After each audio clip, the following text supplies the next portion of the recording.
Bom, mais um vídeo, né? Dessa vez vai ser um vídeo do Fernando Haddad no Flow Podcast. E eu gosto muito do Fernando Haddad, ele é um cara realmente muito sincero, ele fala muitas coisas e é muito esclarecedor a postura que ele tem, né? Eu não lembro, quer dizer, eu não sei se alguém que assistiu esse vídeo já viu algum vídeo anterior. E em determinado momento, em alguns vídeos, eu comentei que eu já fiz uma análise do Fernando Haddad em outro podcast.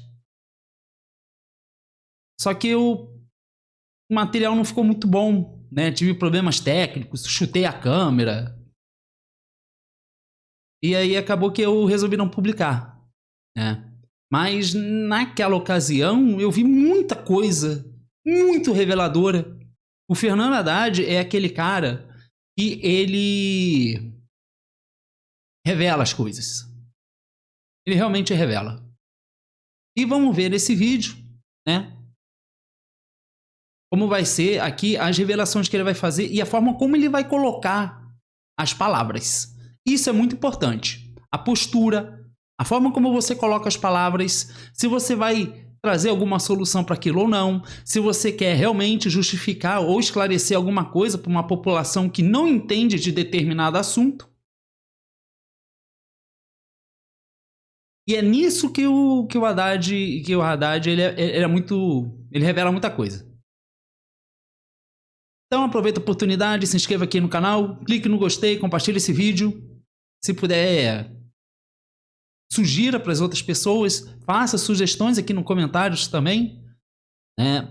Se alguém quiser que eu faça uma nova gravação da análise do outro vídeo do Haddad, para mim não tem problema nenhum, né, desperdiçar meu tempo para fazer isso. Eu tô aqui para isso mesmo, para incomodar. Mas vamos ver o que o Fernando Haddad tem para falar. E ministro, eu sei que você é ministro e aí tu não... Vamos ver como é que tu vai responder essa. Cara, não é um grande perigo para a forma como se dá a política e a democracia no Brasil a gente ter as pessoas do calibre que tem envolvidas nessa coisa? Aqui eu tô falando talvez mais especificamente das figuras do STF. Esses caras envolvidos nisso... Vamos ver como é que tu vai responder essa. Tá. Tu não acha que a gente tinha que entender melhor deles? Porque ele não é como se eles não fossem midiáticos. O julgamento do Bolsonaro é um puta teatro. Independente do que a gente acha que é justo ou não, é um puta teatro no sentido de, um voto de 8 horas. Tu fica, caralho, mané. Então, eu entendo o que ele quer dizer aqui, que realmente acaba sendo um show. Né? Acaba sendo um tipo de espetáculo que as pessoas se debruçam a perder seu tempo para assistir e ver o que vai acontecer. Então, realmente, algumas coisas são... muita pirotecnia, né? E a gente não pode esquecer que a impressão que eu tenho ao ver esses ministros do STF é que todos eles adoram aparecer. Eles adoram estar na TV, dar entrevista, adoram isso. Aí quando é para resolver se o Toffoli fica ou não na relatoria, é só eles. Aí sai todo mundo com um discurso bonitinho, arrumado. Então, isso... O nome disso é corporativismo. Dá para a sociedade a sensação de, eu não confio nesse cara. Será que esse cara ele não me parece honesto? Isso que tá acontecendo na minha cara parece algum tipo de jeito para tentar abafar, no mínimo safar esses caras, entendeu? A gente tá falando do Toffoli que fez negócio com o cara. Pode estar tudo certo, viu? Pode não ter nenhum tipo de crime. Pode estar tudo certo, mas é que a gente precisa saber, você entende? Então, esse caso, ele coloca um problema muito grande na nossa forma de sociedade, me parece, né? Eu acredito que você tem toda a razão. E não pense... Olha, veja que ele está levando em consideração um comportamento dos ministros do STF. Esse Dias Toffoli é uma pessoa super estranha. Eu acho ele uma pessoa estranha, eu acho que ele tem comportamentos estranhos. Para mim, em certa medida, né? Alguns ministros ali são bem estranhos, eu não confio praticamente em nenhum deles, né? E acaba entrando no bolo até aqueles que podem ter realmente uma boa índole. Mas é que eu não conheço. Eu sou desconfiado, porque eles fazem algumas votações, têm atitudes, fazem algumas medidas que eu fico muito desconfiado. Eu não consigo confiar no STF. Fico com o pé muito atrás. É interessante a gente perceber que nesse vídeo eu vou mostrar quando um político quer esclarecer alguma coisa para que as pessoas entendam facilmente e quando ele não quer. Isso acontece muito na questão econômica. Esse ano as eleições, eles vão querer levar para a questão de segurança pública. Eles não vão querer levar a discussão para a questão econômica. Posso estar errado, mas eu não sei. Não vejo empenho de direita ou esquerda para discutir questão econômica. Sendo que você pode solucionar a questão de segurança através da questão econômica, que foi que eu cresci aprendendo. Mas parece que agora a esquerda, institucionalizada pelo PT, do governo Lula, parece que agora não. Parece que não é mais bem assim a coisa. Mas vamos ver aqui, que vai ser muito interessante. Como eu falei, o Haddad é um cara que revela muitas coisas. Então vamos prestar bem atenção no que ele está falando. Se você, porque eu estou no governo, que eu não tenho essa sensação de que nós precisamos ir até o final. Porque se ele não for até o final, qual é o recado que você está dando para as pessoas? Entendeu? Você está falando, olha, aqui a partir de um determinado andar do prédio aqui, a polícia não chega. A polícia só chega no zelador, no faxineiro, né? Olha, começou aquelas comparações ridículas. Lá no meu vídeo aqui, José Genuíno e o Frederico Crepe. E o Frederico Crepe chama atenção ali. O Lula tem um discurso muito despolitizador, falando que aprendeu com a mãe a economizar e cuidar de regra fiscal em casa. Querendo comparar a vida doméstica com o Estado. Eles adoram fazer isso. Eles são tão descolados da nossa realidade, eles passam a ser pessoas tão descoladas da nossa realidade, que eles tentam querer explicar para a sociedade de uma forma muito tosca. E que não necessariamente, e que acaba não refletindo o que é na realidade aquilo. Uma dona de casa não pode criar lei, não pode imprimir dinheiro, não pode fazer essas coisas. Quem faz isso é o Estado, não é a dona de casa. Entende? Então, quando ele fala que um andar de cima, andar de baixo, é porque na cabeça dele, ele quer esclarecer isso para a população. Então, ele usa esses termos fáceis, né? Que eu acho muito ridículo. Né? Esse troço de andar de cima, zelador, sei lá o quê. Sabe? Fala o que tem que falar. Sabe? Não fica criando isso. O andar de... Nem andar de cima, não. Por que não dá o nome das pessoas? E que parece que é proposital, né? É para não passar muita informação. Ele quer explicar, mas sem dar o nome aos bois? Aí é muito fácil, né?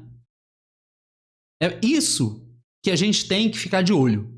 Porque esses políticos, direita, esquerda, eles só querem enrolar a gente. A gente é pobre para eles ficarem ricos. Porque se eles entrarem numa de querer dar mais oportunidades para a gente no sentido de ter uma vida melhor em relação ao salário, eles vão ter que fazer uma nova conta, eles vão ter que tirar o deles. Porque senão a conta não vai fechar. E eles não querem. Eles tiram da gente, mas não tiram do deles. Vamos prestar mais atenção no que o Haddad está falando. Já começou bem mal, né? Cozinheiro, mas ali na cobertura aí não vai chegar a polícia, não vai chegar ninguém. É uma coisa pavorosa para uma sociedade. Agora, esse caso aqui, em primeiro lugar, a autoridade que eu mais acompanho é o presidente da República. Claro. Né? E eu... Que se encontrou com o Vorcaro nas situações esquisitas aí apresentado pelo Guido Mantega, que tu vai ter que... pelo menos o que tu sabe. Por que o Lula se encontrou com o empresário? Vamos ver o que o Fernando Haddad vai responder? Não, mas quer ver uma coisa? Eu não estava no encontro, eu não conheço o Vorcaro. Né? Podia conhecer, mas não conheço o Vorcaro. E o que eu sei dessa reunião, que foi uma reunião de pé, assim, porque não era uma agenda, Não tem uma agenda para o presidente sentar com o cara e conversar. Por isso que não tem agenda oficial, porque não era uma agenda. Não era uma agenda. Olha, não interessa. Ah, é agenda, não é agenda? A gente precisa saber desses encontros. Por que a gente não soube? Ah, porque teve não sei o quê. Ah, porque o fulano não sei o quê. Não tem que ter isso. Tem que ser muito transparente. Com o presidente, o cara tá aí, quer tomar um café, tomou um café. E ele, com aquele discurso, olha, eu tô sendo perseguido e tá. Parece que o presidente do Banco Central foi chamado e o presidente disse, na frente dos dois, olha, aqui não existe isso no meu governo, não vai ter perseguição e nem favorecimento. Uhum. O que quer que aconteça com o teu banco vai ser uma decisão técnica de um órgão independente do governo, que é o Banco Central, que tem autonomia para tomar a decisão que quiser. Não haverá pressão nem para um lado nem para o outro. O que tiver que acontecer vai acontecer na forma da lei. Olha, muito bom. Eu gostei muito dessa resposta que o Lula deu. Chamou o presidente do Banco Central, botou o banqueiro ali, Daniel Borcaro, e ele foi muito transparente. Acho isso ótimo. Não estava na agenda, né? E eu não alivio, porque eu estou gastando... meu custo de vida está muito alto. Vocês precisam ser mais transparentes com a gente. Agora, uma coisa que chama muita atenção aqui e que é muito revelador, e já não é novidade para ninguém, é que quando o Daniel Borcaro, que é um banqueiro, quer falar com Lula, ele vai lá e fala, inclusive fora da agenda. Lula ouve ele, chama o presidente do Banco Central, põe os dois sentados na frente e ele tem uma conversa ali cara a cara, olho no olho. Acho isso excelente. Mas por que isso só acontece com banqueiro ou com empresário ou com pessoas financeiramente importantes? Porque eu queria entender. O Lula, ele gosta muito de falar para o povo. Ele adora falar. Mas ele não gosta de falar com o povo. E aí eu acho muito interessante. Por que a nossa república, a nossa democracia, dá essa prioridade e essa exclusividade para essa parte da sociedade? Você pode falar para mim, Alexandre, você tá maluco. Esse pessoal, eles são muito importantes porque eles têm muito dinheiro. Ótimo. Eu realmente entendo isso, na verdade. Só que da onde eles tiraram que é assim que as coisas são?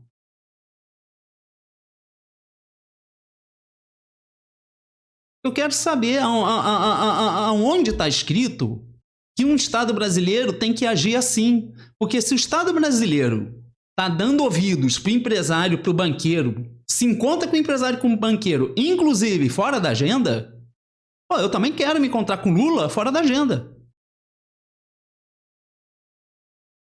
Eu também quero falar com Lula. Como é que eu faço? Se eu chegar lá em Brasília lá, eu vou ter acesso, vou entrar lá, igual o Borcaro fez? Fora da agenda? Será que eu vou conseguir isso? Porque, veja, interessante. Se um Estado já age assim, ele já está muito errado. Porque ele já está tendo um tratamento diferenciado entre os brasileiros. E não há nada em lugar algum que diga, até onde eu sei, né? Eu peço aqui, quem me assista, não me deixe ignorante, tá, gente? Deixa aqui nos comentários para eu saber. Eu quero aprender. Mas, onde está escrito que as relações têm que ser desse jeito? Por que um governo de esquerda faz isso?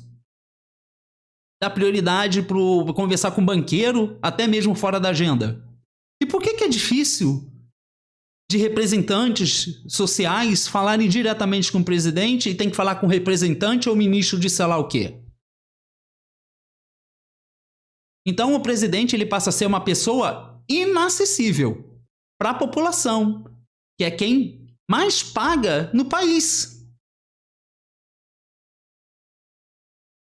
Não é? Ou não é? Eu pago muito mais, eu sustento o Paz das Costas. Não é o rico que está sustentando. Ah, mas isenção, 5 mil reais. Gente, olha, isso é migalha. Isso aqui é muito pouco. É muito pouco, não é nada. E a gente precisa de muito mais do que isso. Só que é moeda de troca, né? O nosso sofrimento é moeda de troca. Sempre quando uma coisa economicamente muda, pra gente, afeta muito. Mas você veja que, em certa medida, nem meu salário mínimo dura o mês todo. Tô aqui de touca aqui. Ainda não recebi. Aí não tem dinheiro. Eu quero falar com o Lula também sobre isso. Como é que eu faço? Eu posso entrar lá, fora da agenda, conversar com ele?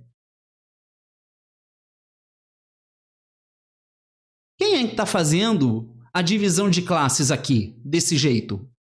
Que veja que o Bolsonaro tinha aquele troço lá que ele falava. Tudo bem, né?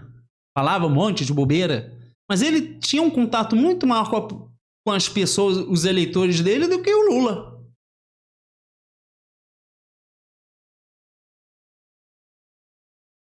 Né? Então isso é uma coisa que a gente tem que se atentar. A gente normalizou isso. Isso não está certo. Se ele vai ouvir um fora da agenda, tem que ouvir todo mundo. Senão ele está criando uma divisão de brasileiros. Ou para ele ouvir a gente não é importante. Vai delegar para um terceiro ouvir? Então quer dizer que quem tem dinheiro, ele vai lá pessoalmente e ouve. Fora da agenda. Interessante. Muito interessante. Muito revelador também. O que é prioridade? É ouvir a gente? Acho que não. Não é. Porque o Lula não fala com a gente. Ele fala pra gente. Ele quer falar. Mas parece que ele não tem tempo para ouvir a gente. Mas vai ouvir o banqueiro fora da agenda. Muito interessante, né? Muito revelador. Quer dizer, revelador? Acho que não, né? Foi a única frase que o presidente falou, segundo o relato Perfeito. de quem estava lá. Uhum. Eu acompanhei depois disso várias reuniões em que o presidente, inclusive com o Procurador-Geral da República, Paulo Gonet, que é quem está à frente das denúncias, Paulo, nós não podemos perder o pé dessa história. Nós temos que chegar até o fim dessa história. Não dá para um negócio desse tamanho ficar impune. Antes de surgir o tema sobre o ministro Toffoli, teve um almoço do qual eu participei com o presidente, em que o presidente falou para o ministro Toffoli: você não pode perder a oportunidade de reescrever a sua biografia fazendo o certo em relação ao banco. Depois veio a confusão lá do resort, que não estava na pauta no dia desse almoço. Perfeito. Por que quando surgiu esse problema, esse Dias Toffoli aí não falou que tinha empresa e não sei o quê, e ele só foi revelar algumas coisas depois? Quer dizer que ele não se sente na obrigação de ser transparente com a sociedade? E veja, eu estou levantando aqui uns pontos aqui que na verdade não é novidade nenhuma, mas é porque a gente naturaliza, a gente deixa passar. E é por isso que esses caras aí deitam e rolam em cima da gente. Eles usam vários artifícios para enrolar a população. E veja aqui o exemplo aqui que eu dei. Como é que o banqueiro empresário se encontra com o banqueiro se encontra com o presidente fora da agenda e o presidente não pode se encontrar comigo fora da agenda? É o dinheiro, então, é o dinheiro que manda. É o dinheiro que manda. Porque ele só atende quem tem dinheiro. E chega para mim, ele só quer falar, não quer me ouvir. Interessante, né? É simples, a gente sabe o que acontece, mas a gente não pode mais normalizar e nem naturalizar isso. Porque esse governo aí de esquerda, que diz que é de esquerda, é ele que está fazendo a divisão de classes para mim. Na minha opinião, é ele. E, ó, se você tem dinheiro, você fala com o presidente fora da agenda. Né? Vai lá você lá falar com o presidente. Ó, quer falar com o presidente fora da agenda, pra tu ver o que tu vai ouvir lá. Eu vou arrumar lá algum funcionário que talvez nem ministro seja pra ouvir o que você tem pra falar. Mas o presidente está muito ocupado nesse momento, né? Vai ver, ele deve estar ocupado atendendo algum banqueiro ou algum empresário fora da agenda. Aliás, não foi um banqueiro e um empresário que o Toffoli que marcou reunião? Esses caras estão envolvidos em tudo, né? Interessante, né? Que veio depois. Então, eu acompanhei o trabalho do presidente, eu acompanhei o trabalho do presidente do Banco Central, o trabalho da Fazenda, eu posso te assegurar que todo mundo está 100% alinhado em levar isso até o fim dentro da lei. Não é? Dentro da lei, dentro da ordem, sem atiçar a militância, calando a boca para não criticar coisa de banco. Ou não é isso? Para mim tá parecendo que é. E eu acho muito estranho ver o MBL se manifestando e não ter um movimento de esquerda na rua para fazer isso. Tirando alguns trabalhistas. Ué, mas a esquerda não é contra o capital? Cadê a luta aí contra o capital? Ah, mas o governo Lula vai se comprometer, mas tem o partido. O governo Lula e o partido não são coisas meio diferentes?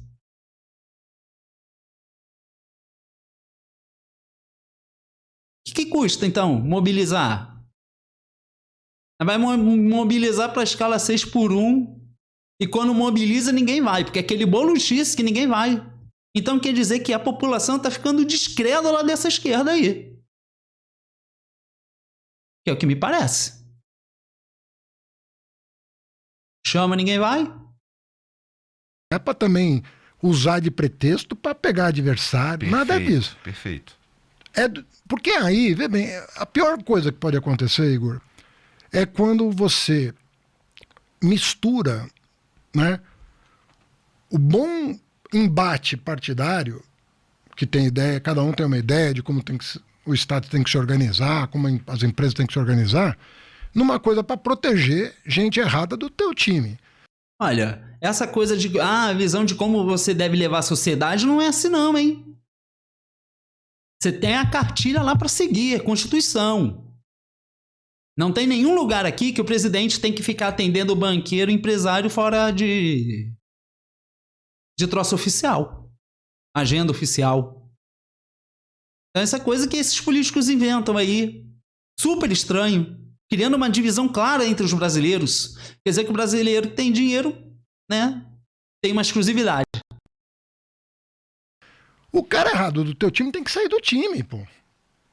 Porque esse cara não pode estar no time de ninguém, não é no teu nem do outro. Ele não tem que estar no time de ninguém. Se a gente não sanear a política, o que vai acontecer? Você vai mandando o seguinte recado para as pessoas. Primeiro, olha, se você tem como errar e não ser punido, erra. Porque o jogo aqui é quem pode mais chora menos, né? Segundo lugar, pô, eu sou honesto, então não vou me interessar por política. Porque ali é coisa de bandido. Então, cara, é muito chato isso, né? É muito ruim, assim, as pessoas que às vezes dedicam uma vida, né? Dedicam um tempo da vida à vida pública, ao interesse público. Você começa a falar, porra, você começa a ficar desconfortável, né? Naquele ambiente. Fala, cara, eu tô remando aqui pro país dar certo. Aí vem um bando de maluco aqui fazer, sabe? É duro, cara. Tadinho. Coitado do Haddad. Haddad, você não é obrigado a ficar nesse troço, não. Mete o pé. Se você tá incomodado com isso, mete o pé. Que chororô. Gente, olha. Essa esquerda aí tá muito chorona, hein? É uma reclamação. Não aguenta uma crítica. Tá todo mundo errado. Só eles estão certos. Interessante, né? Quer dizer que ele fica incomodado. Então quer dizer que, por exemplo, vocês perceberam o que o governo fez? Chegou, vamos isentar R$5.000 de imposto. Ótimo. Vai sobrar mais dinheiro para as pessoas. Ótimo. A gente isenta e depois taxa ano que vem os eletrônicos. Então, ano que vem já começa a valer dinheiro, o pessoal vai estar com dinheiro e a gente taxa eletrônico. Olha o time que isso aconteceu. Como é que eu não vou ficar desconfiado de um troço desses? Parece que é proposital. Não, vai sobrar dinheiro e a gente taxa os eletrônicos. E eu aqui, com uma condição horrorosa, mal me dá o dinheiro no final do mês, eu levo um tempo para comprar, para ter as coisas. Eu tenho um salário mínimo só. E ainda nem carteira assinada eu sou. Tô na informalidade aí. E aí ele quer taxar eletrônico. Eles vão fazer a mesma coisa que eles fizeram com a blusinha da taxinha aí. Eles vão recuar e daqui a pouco eles vão e fazem. Igual essa lei aí anti-facção da extrema-direita que parece que o governo apoiou ainda, né? Quero ver como é que o Lula vai fazer, se ele vai sancionar, vai vetar, se ele vai delegar pro STF, porque agora tá assim, né? E aí eu fico pensando, eu já tenho 25 anos de vida pública e graças a Deus, né, incólume do ponto de vista ético, que não é mais... Graças a Deus, mas nesse caso, acho que Deus ficou olhando você não se envolver em bagunça também. Não. Isso aí que tem formação de casa, né, cara? Se você... com meu pai, com a minha mãe, não dá pra... dá pra errar com essas coisas, não. Mas o que eu quero te dizer é o seguinte, você tem uma formação sólida, rígida, do ponto de vista moral, vai para a vida pública e começa a ver que se vê confundido com práticas com as quais você não concorda, você vai falando, pô, mas eu tô aqui, tô satisfeito com o meu salário, tô trabalhando só pelo meu salário, que eu já acho que tá bom. Não tô querendo nada mais, quero pagar minhas contas e servir o país. Você começa a duvidar que isso faz sentido, cara, as pessoas vão espirrando, vão falando, cara, não dá para ficar aqui, não dá para ficar nesse ambiente. E o Banco Master, até pela escala que ele atingiu, ele está restrito, né, ao FGC, do ponto de vista financeiro. Mas do ponto de vista moral, ele não está restrito. Ele é bem amplo, né? Envolve governos estaduais. Vários governos estaduais, infelizmente, fizeram negócio com o Banco Master. Tem o caso do Rio lá, né? Vários. Eu não quero nem citar que você está partidarizando, você já está pensando na eleição. Vários. É porque muitos governos de direita, né, fizeram coisas com esse Banco Master. E tudo usando o dinheiro dos idosos.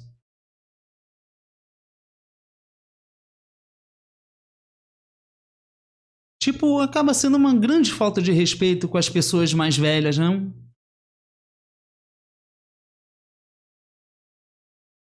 E o que vai acontecer com as pessoas que fizeram isso? Nada? Vão devolver o dinheiro dos idosos? Como é que vai se resolver isso?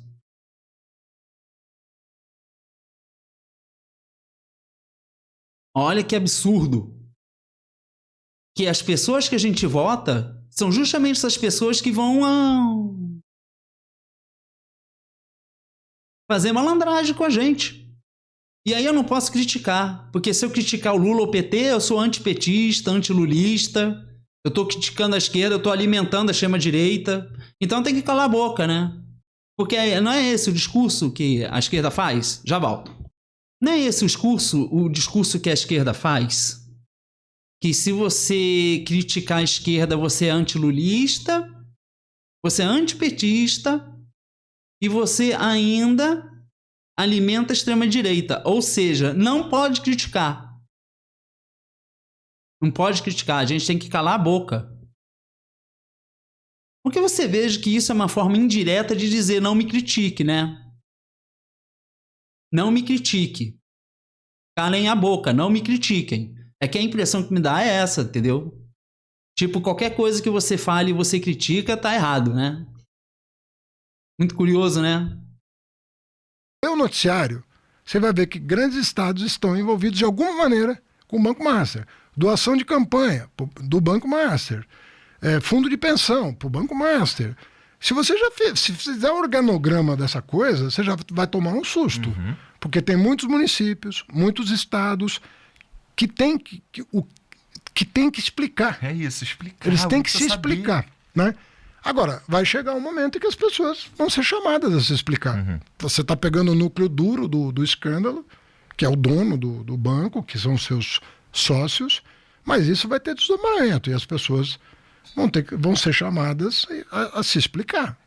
Me parece uma grande oportunidade de dar essa saneada que você está dizendo na política. Me parece uma grande oportunidade, porque é isso que você falou, eu concordo nesse ponto, que cara, não é não é porque ele tá do meu lado ideológico, o bandido, que ele é um bom bandido. O bandido, ele é bandido. Né? O bandido é bandido. Se ele estando no lado A, ou no lado B, ou no lado C, ou no Y, ele tem que não estar em lado nenhum. É que nem assim, total. Tem um escândalo numa igreja. Pode acontecer, né? Sim. Um padre que saiu da linha. São seres humanos, irmão. Seres humanos fazem merda. Um padre que saiu da linha, um pastor que saiu da linha. Olha como ele quer explicar bem, ó.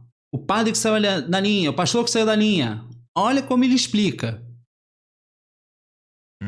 Você vai em nome da igreja proteger um pastor que errou, proteger um padre que errou, proteger um político que errou. Não. O correto é você dizer, olha, aqui isso não vai mais acontecer. É você dar a demonstração que você não vai compactuar. Não vai compactuar. Essa é a maneira de manter o corpo de uma instituição são. De maneira que ela possa se apresentar para a sociedade com a dignidade que toda instituição merece. Se você perder isso, você vai perder a instituição. Então, é um erro, assim, as pessoas, às vezes eu vejo pessoas honestas, preocupadas, mas se tudo vir à tona, cara, se tudo vir à tona, paciência. Que bom que veio à tona. Sabe? Total. Porque se você é honesto e está preocupado com a transparência, por medo das consequências, pô, não dá para ser assim. Agora, outra... Mas... Pra mim é o que o PT tá fazendo, né? Por que não tá criticando o Banco Master?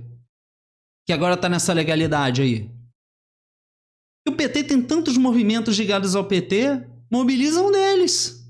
Quando eles querem aprovar essas leis aí que...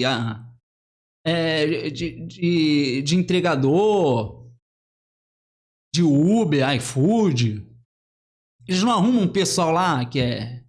Inclusive, as associações questionam. Eles fizeram isso com o troço do iFood aí, esse troço de Uber. Eles fizeram isso com o troço de educação. Eles vivem fazendo isso. Então você perceba que quando o governo é do interesse do governo, ele se mobiliza. Ele não se mobilizou para aprovar os 5 mil reais? O governo, quando quer, não se articula para conseguir os seus objetivos? Então não é interesse querer se aprofundar em coisa de Banco Master. O que é super estranho. Uma esquerda que não critica coisa de capital?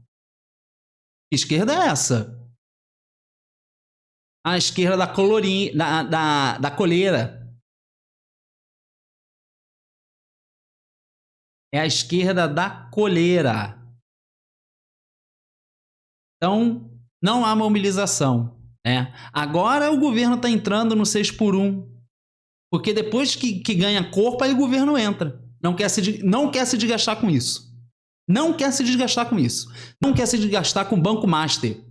Com um cara que se encontra com o presidente fora da agenda oficial.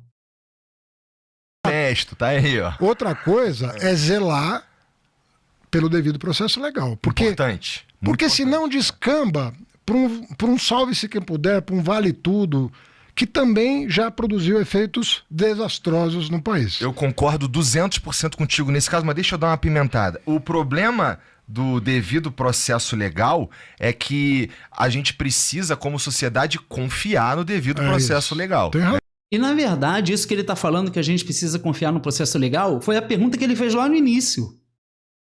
Você veja que ele está falando dos ministros do STF. E que nesse momento, até agora, o Haddad não entrou nessa questão.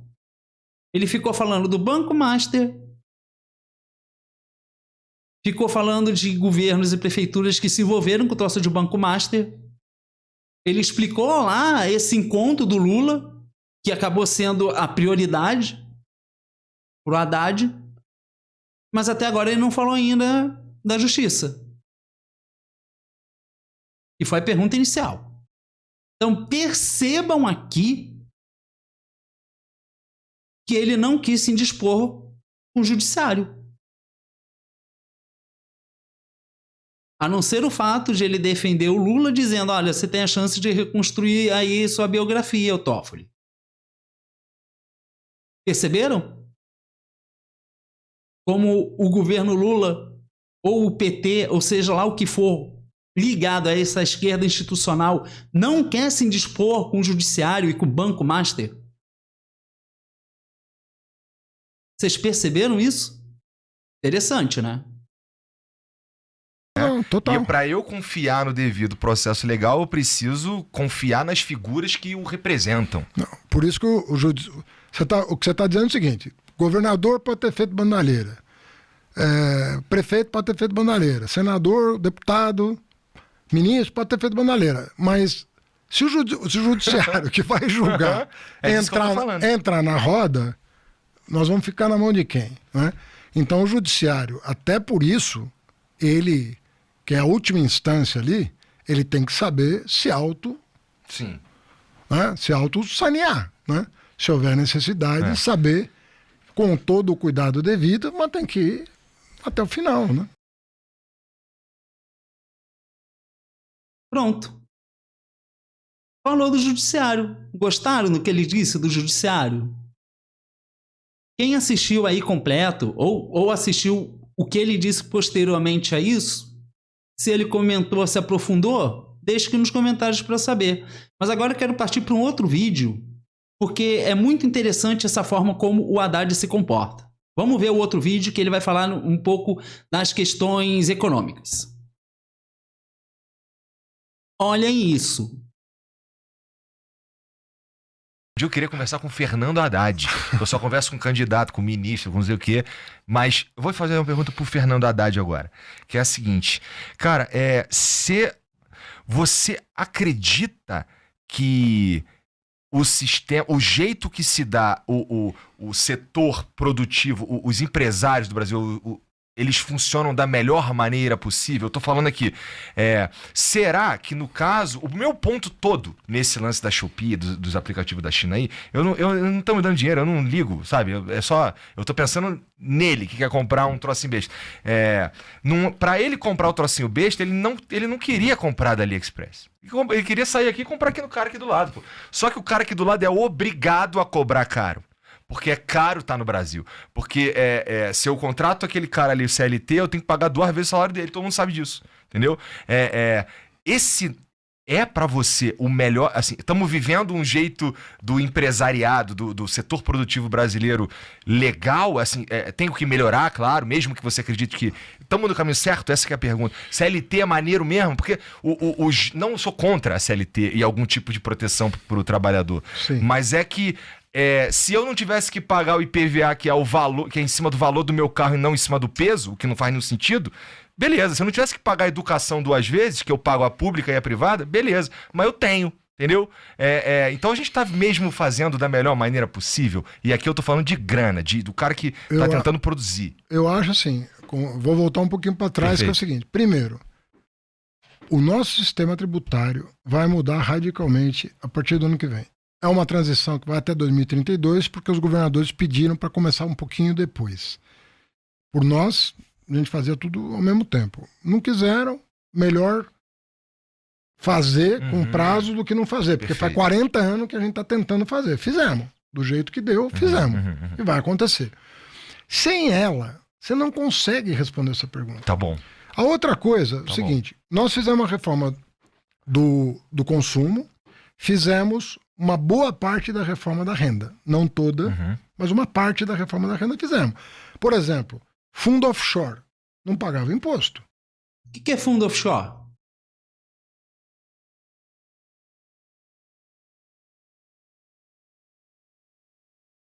O que é fundo offshore? Ah, Alexandre, mas é porque assim, o fundo offshore é um troço que é uma empresa que fica lá, não fica no Brasil, o cara manda dinheiro. Eu sei mais ou menos o que é offshore. Talvez você saiba. Mas muitas pessoas, eleitores, não sabem o que é isso. Veja que a gente tem 30% da nossa população que é analfabeta funcional. Isso parece para mim não ser prioridade para esse governo. Até porque há uma previsão de apagão de professores em 2030. Não vejo isso como uma preocupação para esse governo também. Então, se, por exemplo, o Haddad está tendo uma ótima oportunidade aqui de esclarecer a população, e que veja bem, aquela população que sequer é analfabeta funcional, pode também não saber o que é offshore. Ninguém tem a obrigação de saber isso. Talvez se a gente tivesse uma educação melhor, a gente soubesse. Que não é o caso, né? E não adianta botar escola com uma qualidade péssima. Por que ele não esclarece o que é offshore? Ele não estava aí falando, o síndico, o zelador, o andar de cima.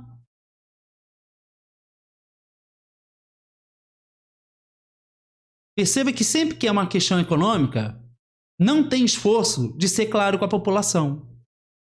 Porque ele poderia falar, olha, aqueles troços que as pessoas fazem, que é não sei o que se chama offshore, então ele não quer esclarecer, não quer. Pessoa que é eleitora, que gosta do PT, vai pensar, nossa, olha como ele é inteligente, fala tão difícil.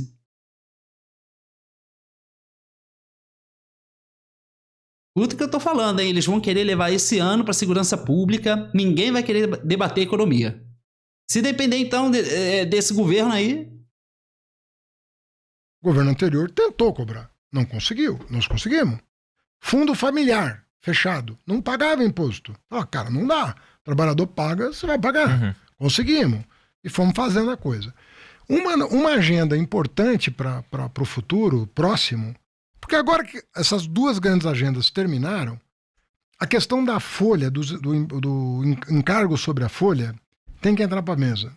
Aí vai ter que ser discutido. E é muito impopular. Tu vai brigar com todos os sindicatos. Não, os encargos depende de como você fizer, não. Não. Os encargos sobre a folha, eles são muito elevados. E é uma das coisas que inibe, embora a gente esteja na máxima de contratação, nós estamos com 40... Que folha? O que é encargo sobre folha? O que é isso? Ele não podia usar uma outra referência para isso? Usar um outro termo mais fácil de entender? O que é encargo sobre a folha? O que é folha? O que é isso? E veja, quando eu era criança, eu via na TV, sempre a palavra capital, eu ficava confuso. Porque eu sabia o que é capital. Mas eu não entendia na reportagem quando entrava a palavra capital. Eu não entendia. Não tem vontade de esclarecer a população, nem a classe dirigente, nem a classe dominante. A Haddad é classe dirigente.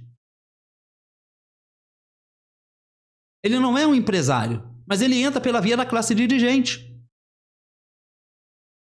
E a classe dirigente colui junto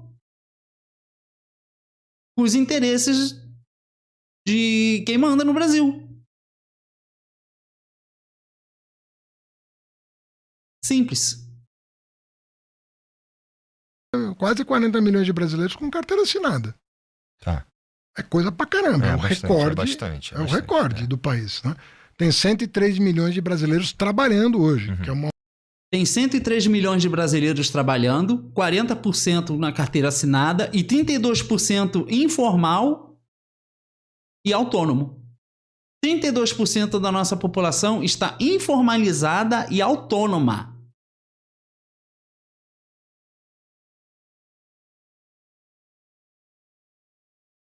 Olha, isso é um número muito grande, na minha opinião.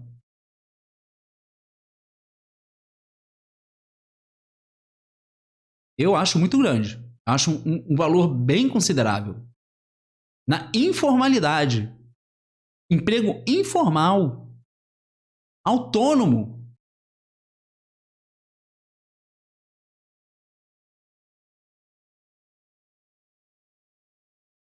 Como é que é o serviço dessas pessoas?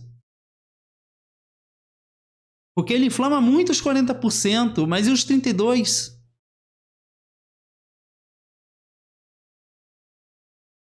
O número já registrado, a maior massa salarial da história. Gostei do jeito que tu falou o número, porque dá pra falar, não, estamos em pleno emprego. Pleno emprego conta só quem tá procurando emprego também, né? É, verdade. E então tem tu usou o número legal, gostei. E tem gente que não tá. Agora, mas é o maior número, né, de pessoas trabalhando na nossa história. Uhum. Agora, o encargo sobre a folha, sobretudo a cota patronal, ele é uma coisa que tem que entrar... O que é cota patronal? E que é isso, cota patronal? Por que ele não usa um termo mais simples para explicar para a população o que é cota patronal? Tem gente que não sabe. Ele está perdendo uma ótima oportunidade de esclarecer os eleitores dele.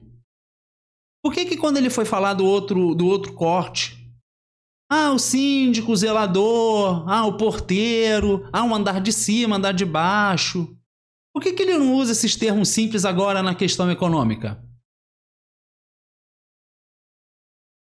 Porque para mim é a mesma coisa, não é não? É porque não tem esforço, não quer explicar. Questão econômica, ninguém quer explicar pra gente. E cheio de economista aí dizendo, hein? O salário mínimo tinha que ser 26 mil, 23 mil reais, hein?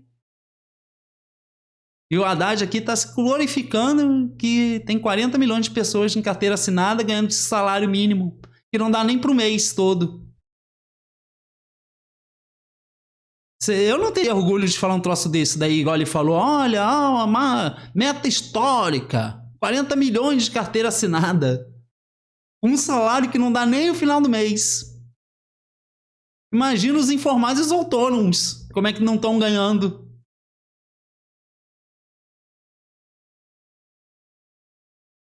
Perceberam? Vou voltar um pouco aqui.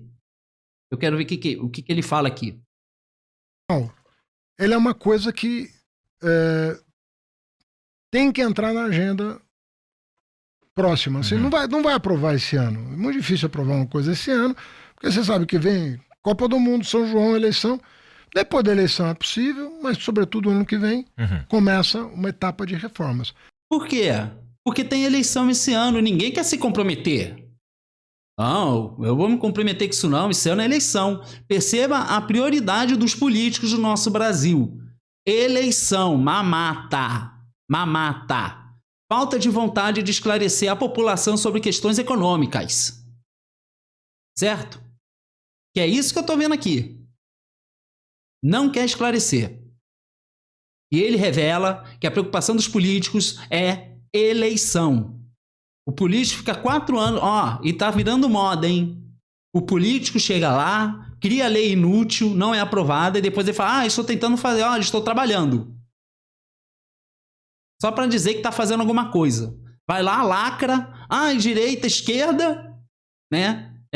Quem fede mais, quem fede menos, e a política se resume a isso. E aí, que esses caras se aproveitam. Eles querem isso. Eles querem, luta de classes, direita, esquerda, meu Deus, sendo que o próprio governo Lula mantém uma diferenciação de classe. Porque se você tem dinheiro, você fala com o presidente. Se você não tem esse direito. Inclusive de fazer encontro fora de agenda. Então não vem me falar aqui que a luta de classes aqui é imposta só pelo capital, não. Comigo isso não cola. Porque na prática não é só isso que eu vejo, não. Eu acho que a questão da folha a gente tinha que estudar. Tem propostas, o Ministério da Fazenda tem estudos que foram feitos, que estão feitos, e tem algumas pistas de como caminhar. Não submeti ao presidente, ainda à Casa Civil, são estudos internos ainda, mas que o ministro da Fazenda, qualquer que seja, vai ter acesso para entregar para o próximo presidente, ou como for. Então, eu acho que tem coisa para fazer. O imposto sobre consumo no Brasil, como você já sabe, né, você falou isso aqui, ele responde pela maior parte da arrecadação. Quando no mundo, o mundo inteiro recalibrou isso para tornar menos regressivo o sistema tributário.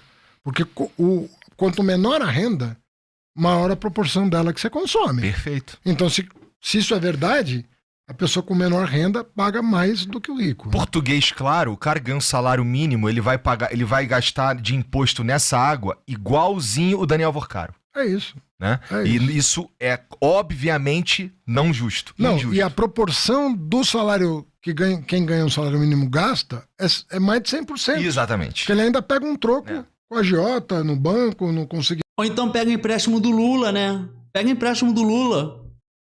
O Lula deu a CLT na mão dos banqueiros. Vai lá fazer o empréstimo do Lula para fazer um puxadinho, comprar uma TV.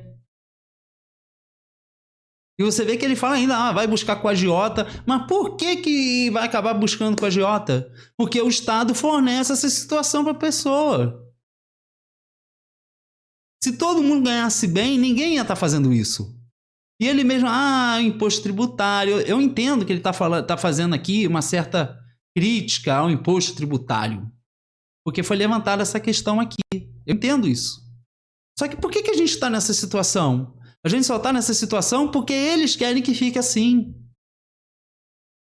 Ele aqui não quer nem se esforçar em explicar as questões econômicas. O que é folha, o que é offshore, o que é não sei o quê. O político adora a oportunidade de explicar seu ponto de vista. Ele chega aqui, ele não explica, ele fala difícil. Não tem síndico, não tem andar de cima, não tem andar de baixo, não tem nada disso. Nada para comprar. Então ele está pagando imposto. O rico poupa. E então, da proporção da renda dele, vai menos para o imposto sobre consumo. Então, tudo isso faz crer que nós temos mais uma etapa. Mas aí só para o ano que vem, porque esse ano os políticos estão comprometidos em reeleição. Ninguém quer se indispor com o capital agora, né? Vamos ver se talvez eles queiram se indispor depois. Vamos ver. Cruzar os dedos, não sei, né? Não sei se pode ter alguma agenda aí, né? Não oficial aí com o presidente, que pode mudar alguma das coisas, não sei. Agora, o Brasil, ele fez a parte mais difícil, cara. A parte mais difícil levou 3 anos para fazer. 2023, emenda constitucional. 2024, primeira lei complementar. 2025, segunda lei complementar. Tá pronto. Isso quer dizer que, do jeito que você enxerga, essa é a fundação para a gente começar a discutir todas essas outras coisas. Porque o mais difícil foi feito. Tá. A reforma agora dos encargos sobre a Folha, que no fundo é um encargo sobre o trabalho, né? Ela deve ser a próxima agenda. Até porque ela implica resolver um outro problema que está acontecendo, que é a pejotização, assim, num ritmo tal que faz com que a Previdência comece a se tornar insustentável. Interessante, tá. Entendeu? Então você combinar as duas coisas e tornar tudo mais razoável, mas pode ser um caminho muito bom para resolver esse problema que você mencionou. O que é pejotização? O que é pejotização? Por que ele não atrela essa palavra a uma explicação mais simples para a população entender? E veja a naturalidade com que ele fala que está avançando a pejotização.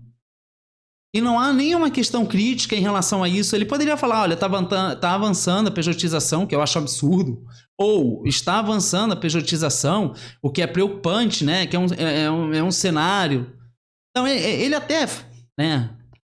Aqui, na questão aqui, é isso que ele está falando. Mas perceba que não há uma crítica em relação ao avanço da pejotização, porque ele já não está naturalizando esse discurso.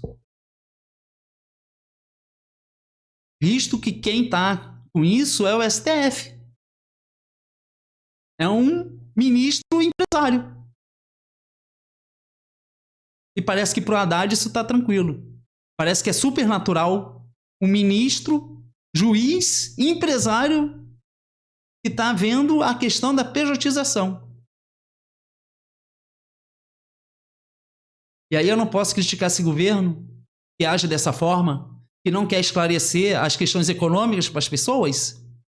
E quando não é a questão econômica, ele fala tudo explicadinho, é síndico, é porteiro, é andar de cima, andar de baixo, é zelador. E chega aqui, é offshore, é folha de peso de eu sei que é lá. Sei lá, o raio que os parta aí, esses nomes aí que eles usam. Não querem explicar. Eles não querem entrar nessa discussão. Não querem. Muito revelador, né? E tem caminho. Não pensa você.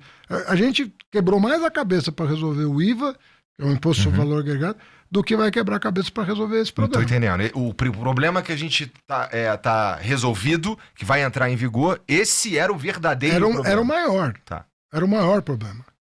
Esse aí é um problema. Mas eu digo, vai exigir menos massa cinzenta resolver esse do que exigiu resolver o primeiro. E resolver esse pelo que eu tô entendendo, é sobre a fundação que foi criada. Tipo, não dá pra começar por esse. Tinha que ter o do IVA primeiro. É que nós tínhamos a oportunidade de aprovar o IVA, por quê? O que aconteceu, para ser franco?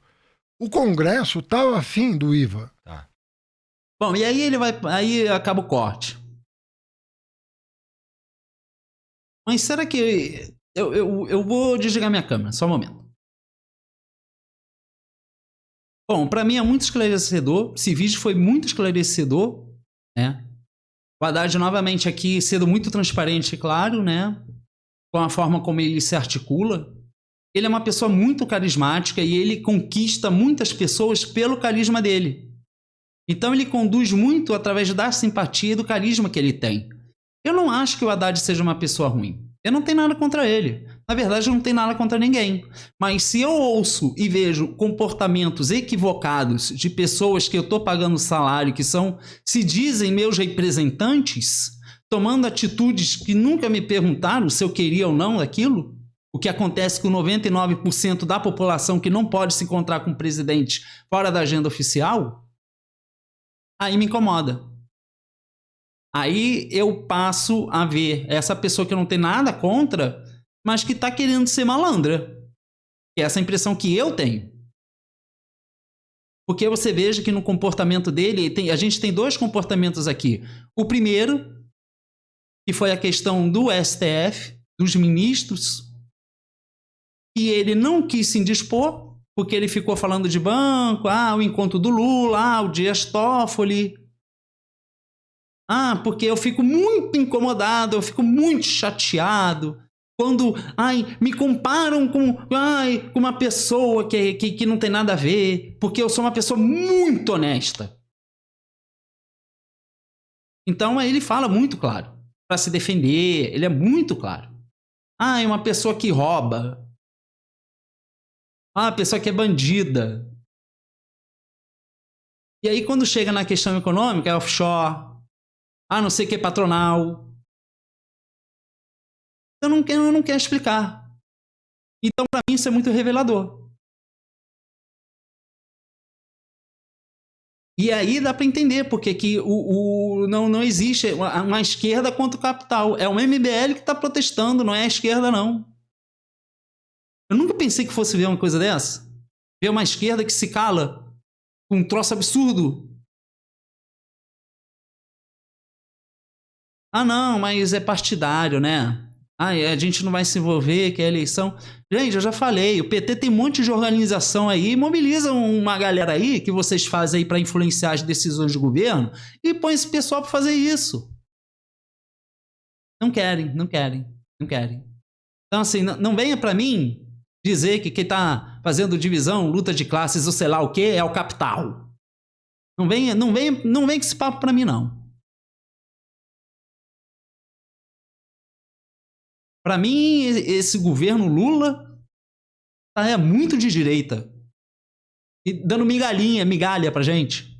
Usando aí nosso sofrimento como moeda de troca aí para eleição. Gente, vamos ficar de olho aí. Esse ano é eleição. E olha, se a gente continuar assim, hein? Eu quero ver o que esse governo vai fazer. Se for reeleito de novo. Porque eu não tenho esperança nenhuma, né? Por nenhum deles. O comprometimento deles é só manter como tá. E aí depende, né? Se a gente vai escolher alguém que vai manter como tá pra dar uma migalha, ou alguém que vai manter como tá e não vai dar nada pra gente. A situação é essa. Coisa, né? Então é isso, gente, vamos refletir, vamos prestar atenção no comportamento desses políticos, porque esse pessoal quer enrolar, gente. Eles não querem discutir a questão econômica. E seria muito interessante levar a questão econômica e não a questão de segurança pública. Porque eu sempre aprendi que você combate a questão de segurança com a questão econômica. Investindo em oportunidade, investindo em educação. Né? Esperar 2030 que não vai ter professor para ver o que vai fazer. E isso não é uma preocupação no momento, né? Vamos ser sinceros. Se o governo mal debate questão econômica, imagine educação. Agora, se o governo se manifestou aí, não, o governo está preocupado, 2030, aí eu peço desculpas, mas eu peço que você que saiba disso me mostre. Porque eu não vi nada disso, tá? Eu não vi. Eu vou aqui passar também que sou um cara que perde o dia inteiro correndo atrás do que o PT faz, né? O governo Lula, sei lá o quê, né? Então, se você souber, deixa aqui nos comentários. Vamos ficar de olho aberto. Esses políticos, eles não querem entrar na questão econômica. E você vai ver só como eles vão empurrar a questão de segurança pública. Tudo que eu tô falando. E a impressão que eu tô tendo é essa. É isso, gente. Tchau.